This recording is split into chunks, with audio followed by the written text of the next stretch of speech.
Assalamualaikum warahmatullahi wabarakatuh. Alhamdulillahi rabbil alamin. Wa bihi nasta'in ala umri dunya waddin. Wassalatu wassalamu ala asyrafil anbiya'i wal mursalin sayyidina Muhammadin wa ala alihi wa sahbihi ajma'in. Bismillahirrahmanirrahim. Rabbi shrah li sadri wa yassir li amri wahlul 'uqdatam min lisani yafqahu qawli. Shadaqallahul adzim.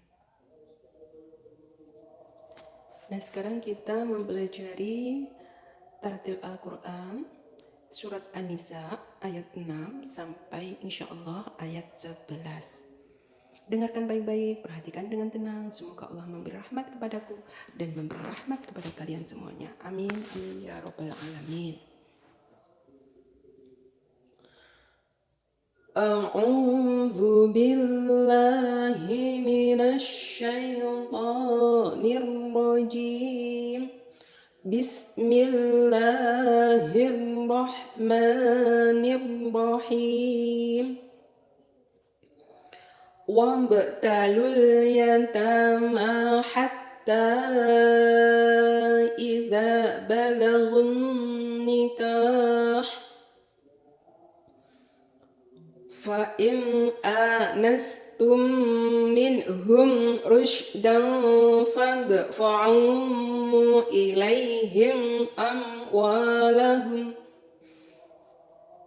wa la ta'kuluha israfan wa bidaran an yakbaru wa man kana ghaniyan falyasta'fif wa man kana faqiran falyakul bil ma'ruf fa idza dafa'tum ilaihim amwalahum fa ashhidu alaihim wa kafa billahi hasiba.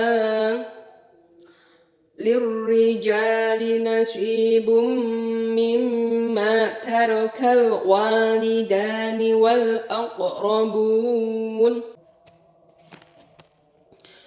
walin nisa'i nasibum mimma tarakal walidani wal aqrabuna mimma qalla minhu aw kasur nasiban mafruḍan wa idza hadaral qismata ulul qurba wal yatama wal masakin farzuquhum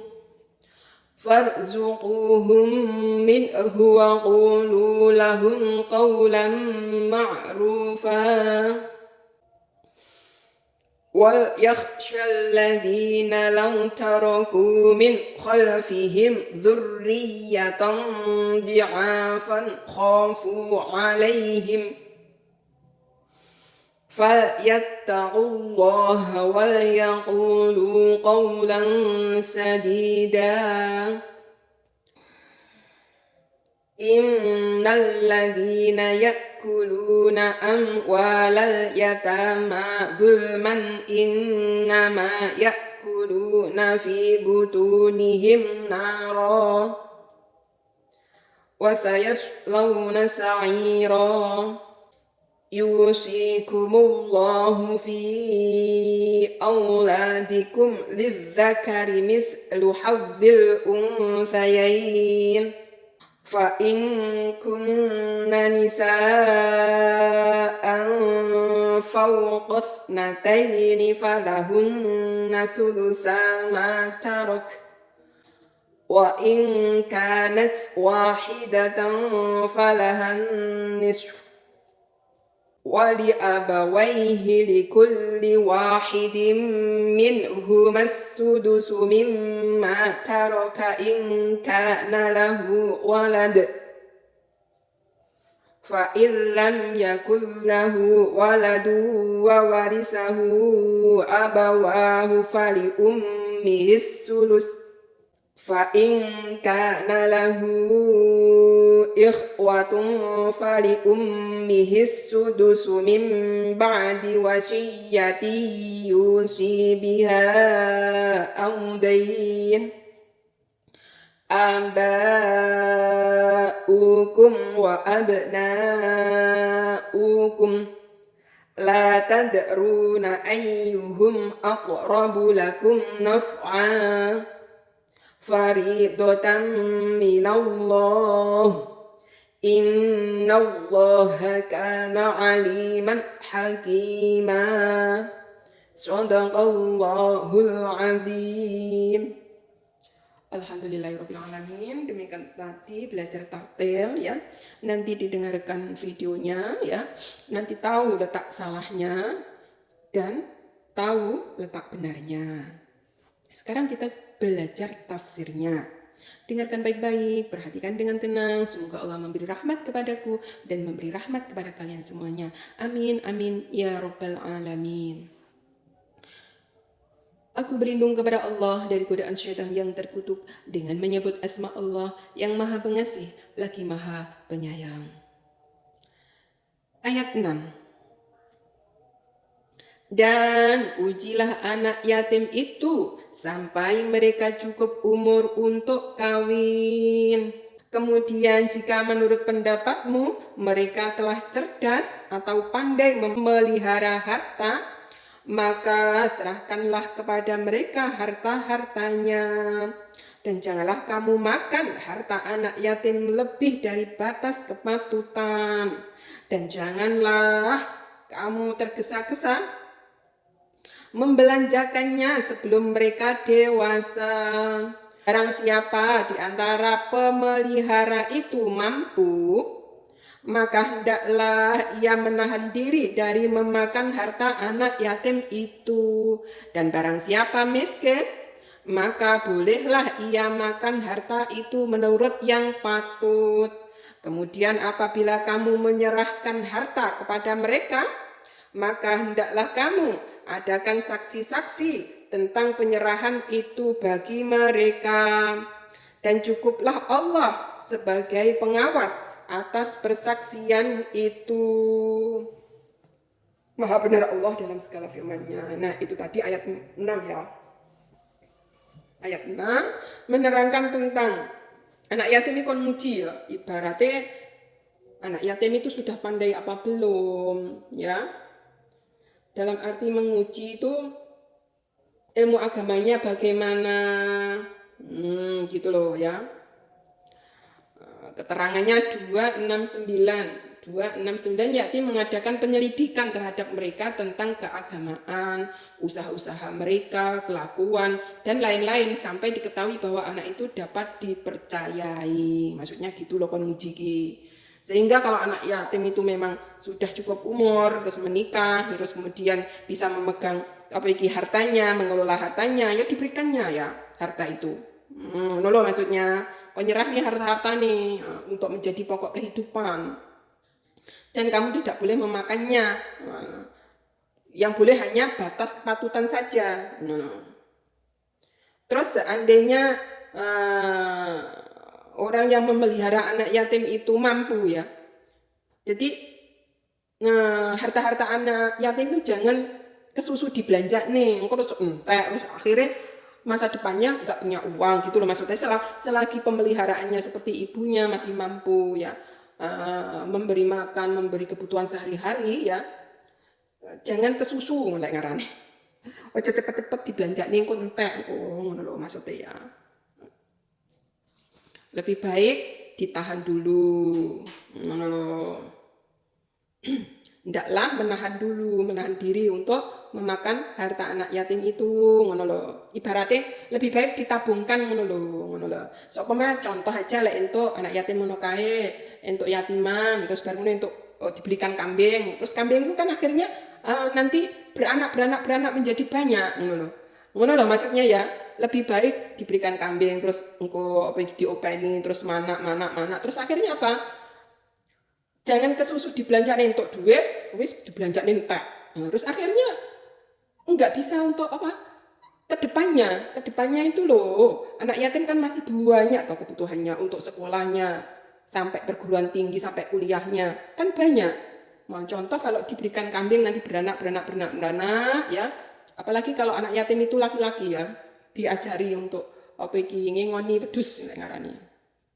Nah, terus akhirnya bisa untuk apa iki kehidupan kedepannya. Engko nek kebutuhan didoleh sitok untuk sekolahnya, untuk bayar sekolahnya dan sebagainya. Maksudnya seperti itu. Ojo kesusu mbok entek nih, mbok belanja nih terus entek ngono enggak. Lebih baik diberikan kambing. Kalau kambing kan mana banyak. Terus apa? Bisa untuk kebutuhan yang lebih besar seperti belajarnya ngono lho. Selagi setiap hari itu masih ada buat makan, buat minum, ya masih ada pakaian, diajari kehidupan yang sederhana anak yatim itu ya. Maksudnya seperti itu, ngono lho. Tetapi kalau memang benar-benar miskin ya, nah, contoh ibunya miskin banget ya, mempunyai anak yatim untuk sumbangan. Terus baru seumpama ini diberikan wedhus ya, terus hari ini tidak makan. Mereka nggak enek beras, nggak enek semua kebutuhan ini nggak eneng. Lah lebih baik yo sekedarnya aja dibuat makan untuk ngopeni anak yatim dan untuk ibunya itu boleh memakannya hanya sekedarnya saja, yang patut saja, menurut. Gak boleh dihabiskan, terus akhirnya anak yatim gak diopeni, hartanya dipakai itu nggak boleh. Maksudnya ya untuk kehidupan sehari-hari, kebutuhannya. Toh kalau memang pemberian itu besar ya dibelikan sapi atau dibelikan kambing sejenis itu ya dikon ngopeni. Apalagi anak yatim laki-laki diajari mengembala kambing. Nah, sebagaimana Nabi dulu itu anak yatim ya, yatim piatu. Dia ngopeni kambing ya, domba. Nah, itu diajarkan untuk menjadikan pokok kehidupan ya, daripada anak yatim dolan ya. Lebih baik malah justru dikelola seperti itu. Atau kalau anak yatim itu bersama ibunya, kayak anak yatim itu perempuan ya uangnya dikelola lek kon ngopeni wedhus paling seorang perempuan ya enggak kuat ya ngopeni anaknya kayak nyandi gendong, apalagi anak yatimnya masih usia 2 tahun, nggak bisa ngarit dan sebagainya ya. Lebih baik ditabung uangnya, nanti kalau anaknya sudah mulai besar ya, itu dibuat untuk usaha apa, terus tapi jadikan pokok modal. Nah, badine kena tinggi kehidupan. Nah, seperti itu bisa. Ngono loh maksudnya ya, jangan langsung dihabis nih, terus akhirnya kedepannya itu bingung. Anak yatim itu kan gak enek sing memberi secara pasti. Anak yatim itu kan ya enggak duwe ngarani donatur tetap. Makanya ojo ngandalne pemberian orang. Kayaknya lek diberi orang ngono kae nih, ditabung lek wis gede terus ditukokne wedhus, tukokne sapi dan sebagainya untuk pokok kehidupan. Kuwi lek wong lanang anak yatimnya, lek anak yatim perempuan kuwi dingenoko tapi modalnya dasar itu tetap ada. Engko badine kena di nggih ngopeni, semakin tek tokone semakin besar. Bisa tinggi ngopeni anak yatim. Dan nanti kalau waktu anak yatim itu sudah besar ya, bisa diberikannya. Anak yatim sekolah butuh motor, diambilkan dari uang uang tokonya. Toko itu kecil-kecil aja. Badi 1.000, badi 500 dikelompok nih. Semakin besar kan uangnya semakin tambah. Nah, akhirnya bisa membeli motor. Toh kalau uangnya semakin banyak dibelikan emas ya, terus ditabung berupa emas. Emas itu semakin lama ya semakin mahal. Nah, itu bisa. Nanti waktu sekolah dia butuh motor, bisa untuk membeli motor. Waktu dia besar nanti butuh HP, bisa untuk beli HP. Maksudnya seperti itu, jangan langsung dihabiskan untuk belanja-belanja, terus akhirnya tidak bermanfaat, hura-hura dan sebagainya. Jangan diajari hidup yang boros. Anak yatim ini diajari hidup yang sederhana, beli sesuatu kalau dimanfaatkan, kalau nggak bermanfaat jangan dibeli, diajari seperti itu. Jadi enggak segera tidak segera membelanjakan kemudian habis ya. Nah seperti itu loh. Nah nanti kalau memang anak yatim itu mempunyai harta ya, mempunyai waris dari ayahnya, itu diserahkan dan dipersaksikan oleh orang kalau iso. Dan persaksian yang paling besar itu yaitu persaksian Allah Subhanahu wa ta'ala. Hati-hati ya terhadap anak yatim. Itu ada caranya untuk memelihara anak yatim, tentang hartanya, itu ada aturan-aturannya. Maka hati-hati, karena Islam mengatur ini agar tidak memakan harta anak yatim secara zolim ya. Sebab apa? Memakan harta anak yatim itu seperti makan api di dalam perutnya loh ya. Naudzubillah min dzalik. Makanya Islam mengajarkan syariat-syariatnya bagaimana cara mendidik anak yatim, ya, bagaimana caranya mengelola anak yatim, bagaimana cara berbicara dengan anak yatim, itu disuruh oleh Allah dengan ajaran-ajaran yang terpuji. Nah, dengan berbuat yang baik, tidak menzalimi hartanya, perkataan yang baik, lemah lembut, dan sebagainya. Lanjut ya, sekarang menerangkan pokok-pokok hukum warisan. Ayat 7. Bagi laki-laki ada hak bagian dari harta peninggalan ibu, bapak, dan kerabatnya. Dan bagi wanita ada hak bagian pula dari harta peninggalan ibu, bapak, dan kerabatnya. Baik sedikit atau banyak menurut bagian yang telah ditetapkan. Nah, neng ilmu faraid iki wis dijelas nih ya, lek memang ingin tentang warisan ya, ilmu faraid. Nah, para alim ulama sudah paham lah, membuka kitab faraid itu tentang harta waris lebih jelas ya. Nang Al-Qur'an sudah dijelaskan, tapi lek nang ilmu faraid wis ahline satu buku menerangkan tentang harta warisan ya. Sekarang lanjut 8. Dan apabila sewaktu pembagian itu hadir kerabat, anak yatim, dan orang miskin, maka berilah mereka dari harta itu sekedarnya, dan ucapkanlah kepada mereka perkataan yang baik. Nah, nyapa toh yo kok suwering yo kepada anak yatim, orang miskin, terhadap orang-orang yang lemah itu loh. Kenapa kok disuruh selalu untuk berkata yang baik? Sebab ya, perkataan baik, perkataan itu ibaratnya apa ya? Doa. Kalau kamu berucap kepada anak yatim dengan buruk, naudzubillah min dzalik. Kadang orang yang berucap buruk itu diderajatkan nanti seperti apa yang dialami oleh anak yatim tersebut. Itu hukum karma. Wallahu a'lam. Sebab apa? Kok suwering sekali Allah itu memperingatkan, disuruh untuk berkata yang baik terhadap anak yatim, kon lemah lembut, nggak boleh membentak, nggak boleh, walaupun senakal apapun toh. Anak yatim biasanya kan nakal yuk, karena mereka kan nggak ada yang memang orang tuanya ya, ayahnya kan meninggal ya. Anak yatim itu kadang itu membuat ujian bagi orang-orang di sekitarnya. Makanya disuruh tetap Allah itu menyampaikan berkatalah yang baik terhadap anak yatim, terhadap orang miskin, terhadap orang lemah-lemah loh. Disuruh untuk berkata yang baik, karena perkataan itu adalah doa. Kalau perkataanmu buruk, itu nimpa kepada dirimu sendiri. Tetapi kalau perkataanmu baik, itu akan memberkahi, mengayomi, melindungi, memberi kenyamanan hati terhadap orang-orang yang lemah tadi, seperti anak yatim, orang miskin. Nah, seperti itu. Lek ngaratin juga malati loh, malati. Sebab apa? Anak yatim ki perlakukan dengan lemah lembut, perkataan yang baik. Ojo dikasari. Lanjut ya, 9. Dan hendaklah takut kepada Allah orang-orang yang seandainya meninggalkan di belakang mereka anak-anak yang lemah, yang mereka khawatir terhadap kesejahteraan mereka. Oleh sebab itu hendaklah mereka bertakwa kepada Allah, dan hendaklah mereka mengucapkan perkataan yang benar. Nah, jadi wong kuwi ya, sebagai orang tua itu harus takut ya. Jangan sampai anak-anak ya, anak-anak itu nggak mempunyai pendidikan ya, nggak punya ilmu agama, nggak mempunyai akhlak ya. Terus mereka itu kehidupan mereka ke depannya itu amburadul ya, menjadi apa nanti?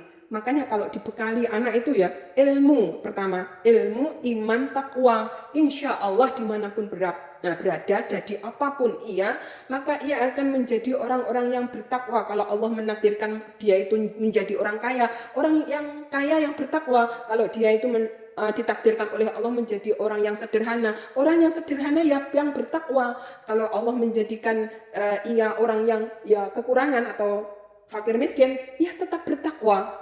Itulah yang dimaksud, jangan sampai meninggalkan mereka itu dalam keadaan lemah pemikirannya itu, terus nggak punya ilmu, nggak punya akhlak, terus kehidupannya amburadul ya ibaratnya.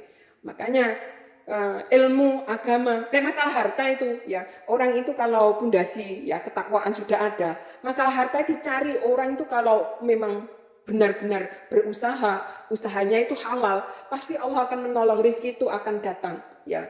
Kalau memang mau bekerja ya, Tetapi kalau anak yatim masih kecil, masih tahap pendidikan, lek iso kuwi diutamakne pendidikan nih.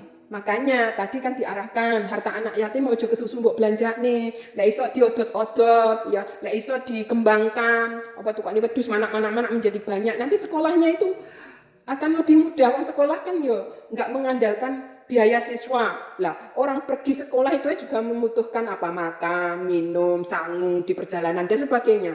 Makanya apa ya, yang namanya jangan sampai meninggalkan anak-anak yang lemah dalam arti pendidikannya ya. Pendidikannya diutamakan ilmu, iman, takwa ya.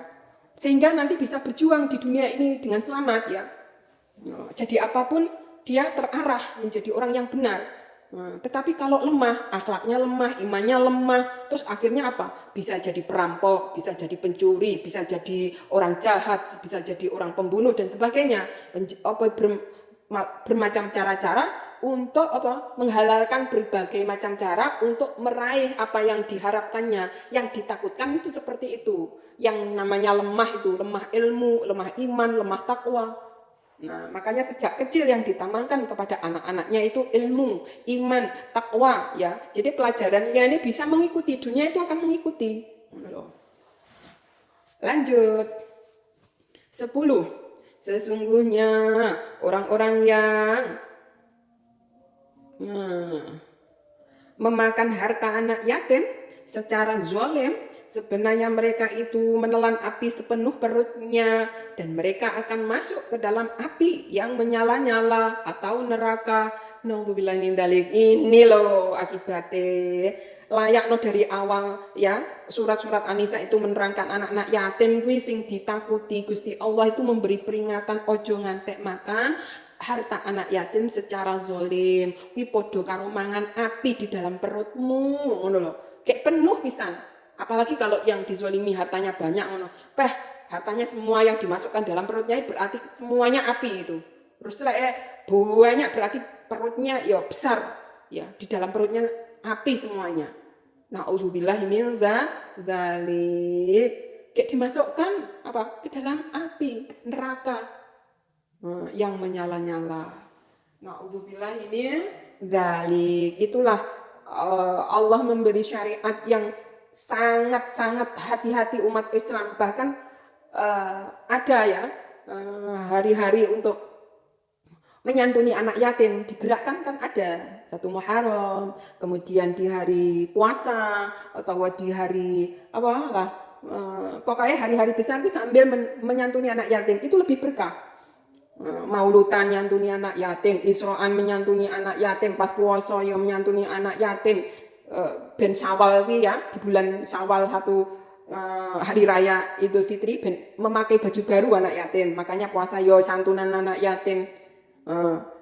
Pas bulan tahun Hijriah, tahun baru Hijriah menyantuni anak yatim. Jadi budaya menyantuni anak yatim itu memang di dalam Islam itu kental sekali. Jadi subhanallah walhamdulillah berkah, dijauhkan dari balak musibah, hartanya barokah, dijauhkan dari harta kan dibersihkan toh. Nah, itulah orang-orang yang menyantuni anak yatim. Lebih baik memberi anak yatim, maksudnya ngono lho. Ojo malah justru mengambil hartanya anak yatim, ngono lho, mengajarkan nih. Lebih baik memberi anak yatim, ojo ngampe mengambil haknya anak yatim. Layaknya diadakan santunan, memberi. Iso malah memberi, tangan di atas itu lebih baik daripada tangan di bawahi. Maksudnya ya salah satunya yaitu lebih baik memberi anak yatim, ojo nganti malah justru meminta anak yatim. Ngono lho.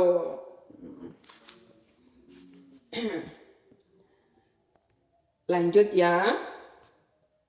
Ayat 11, ayat 10 tadi sudah ya ancamannya ya, kalau memakan harta anak yatim secara zalim akan dimasukkan api di dalam perutnya. Sebenarnya yang dimakan itu sebenarnya api yang di dalam perutnya. Loh ya. Zalim itu piye to? Zalim ki tidak menempatkan sesuatu pada tempatnya. Itu jenis zalim. Nah, harta anak yatim bagiannya 10, tapi memberinya cuma 5. Nah, yang 5 diambilnya itu kan zalim misal. Utawa anak yatim untuk sumbangan, terus anak yatim ini enggak diberi, ya, dimakan yang apa iki sing mengelolanya anak yatim nggak diberikan hartanya, kuwi ya jenenge zalim. Seharusnya kalau anak yatim untuk sumbangan iki seumpama dirupakan kambing ya dibelikan kambing ya le utawa anu iki lo kambingmu openono terus retno usia 6 tahun 7 tahun wis ngerti bocah itu ngingoni kambing digolekne suket dan sebagainya sambil bermain senang ceria. Nah, malah justru mendidik mereka itu menjadi welas asih. Kambingnya digolekne panganan dirawat dengan baik. Nah itu ya maksudnya lek zalim yo kemudian kambingnya dijual uangnya dipakai terus anak yatim mak gur kon ngopeni kambing terus enggak diweki hasile kuwi jenenge yo zalim. Lek wong sing enggak zalim yo ngene diarahne iki kan kambingmu le beranak sampai gede iki kambingmu kabeh ngono. Seumpama sampean belajar pengen penenggo sekolah ke atas SMP, SMA, kuliah ku ada uang le iki kambingmu anak sakmene kian diopeni sing apik sambil belajar ya le ngono. Kuwi sing bener, sing enggak bener kambingnya didol kabeh. Duitnya diambil, anak yatim enggak diberi, tinggal minggat. Nah, kuwi jenenge zalim. Walak kuwi wong kuwi. Apalagi sampai mengusir anak yatim. Naudzubillah min dzalik ya. Jangan sampai mengusir anak yatim. Zalim kuwi jenenge. Sekarang 11. Allah mensyariatkan bagimu tentang pembagian pusaka untuk anak-anakmu, yaitu bagian seorang anak laki-laki sama dengan bagian 2 orang anak perempuan. Dan jika anak itu semuanya perempuan lebih dari 2, maka bagi mereka 2/3 dari harta yang ditinggalkan. Jika anak perempuan itu seorang saja, maka ia memperoleh separuh harta. Dan untuk 2 orang ibu bapak, bagi masing-masingnya 1/6 dari harta yang ditinggalkan. Jika yang meninggal itu mempunyai anak, jika orang yang meninggal tidak mempunyai anak dan ia diwarisi oleh ibu bapaknya saja, maka ibunya mendapat 1/3. Ya, jika yang meninggal itu mempunyai beberapa saudara, maka ibunya mendapat 1/6. Pembagian tersebut di atas sesudah dipenuhi wasiat yang ia buat dan sesudah dibayar utangnya. Tentang orang tuamu dan anak-anakmu, kamu tidak mengetahui siapa di antara mereka yang lebih dekat banyak manfaatnya bagimu. Ini adalah ketetapan dari Allah. Sesungguhnya Allah Maha mengetahui lagi Maha bijaksana. Subhanallah walhamdulillah wala ilaha illallah wallahu akbar wala haula wala quwata illa billahil aliyil azim. Dadi Gusti Allah Maha mengetahui lagi Maha bijaksana. Dadi ditoto ya antara apa iki yang namanya waris kuwi. Nenggo ilmu faraid luwih genah ya. Tetapi itu semuanya bisa berubah karena ada wasiat ya. Wasiat orang tuanya semasa ia masih hidup. Nah, terus ditunaikan atas persetujuan bersama. Nah, akhirnya ditunaikan. Nah, seperti itu karena ada wasiat. Nah, dan kalau memang benar wasiat itu bijaksana ya, memang orang tuanya dulu itu ya mengetahui ya anak-anaknya ya, terus mengetahui perjuangan anak-anaknya. Nah, enggak harus sama ya, mungkin ya karena ya itu jasanya, mungkin karena manfaatnya, anaknya sangat bermanfaat, sangat peduli, sangat maksudnya membantu orang tuanya dan sebagainya. Makanya orang tua itu wasiatnya kadang-kadang itu tidak sesuai dengan apa yang diatur Allah tadi. Nah, makanya diterangkan di bawah ini. Nah, diterangkan di bawah ini ya. Pembagian tersebut di atas sesudah dipenuhi wasiat yang ia buat dan sudah dibayar utangnya. Enggak mempunyai hutang dan sebagainya dan memberi wasiat. Nah, ya wasiat kuwi ditunaikan. Lah wasiat kuwi ya diketahui oleh orang banyak. Nah, seperti itulah. Jadi enggak ada kezaliman di dalam keluarga tentang harta waris kuwi ya. Wasiat waktu hidup, pembagianmu sakmene wong tuane kuwi mengetahui ngono kuwi.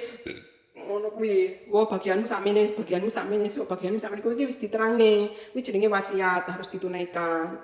Nah, itulah wasiat itu diutamakan. Ning kene diterangne ya. Pembagian-pembagian tersebut di atas sesudah dipenuhi wasiat. Lah wasiat itu berarti harus diutamakan. Yang ia buat atau dan sesudah dibayar utangnya. Jadi memang wis bersih hartanya, nggak punya utang. Makanya pembagian-pembagiannya itu ya sudah dijelaskan lewat wasiatnya. Wallahu a'lam bishawab ya. Ini keterangan dari saya, mungkin kalau lebih jelasnya bagi kepada ahlinya, yaitu yang mengetahui ilmu tentang faraid, kitabnya juga ada ya. Para alim ulama itu lebih jelas ya yang menerangkan tentang ini semuanya. Nah, keterangan-keterangan dari saya mungkin ada kurang lebihnya, mohon maaf yang sebesar-besarnya. Kalau ada yang benar boleh diikuti, kalau ada yang salah ya mohon dikritisi untuk membangun kedepannya menjadi lebih mengerti. Ihdinas siratal mustaqim. Wassalamualaikum warahmatullahi wabarakatuh.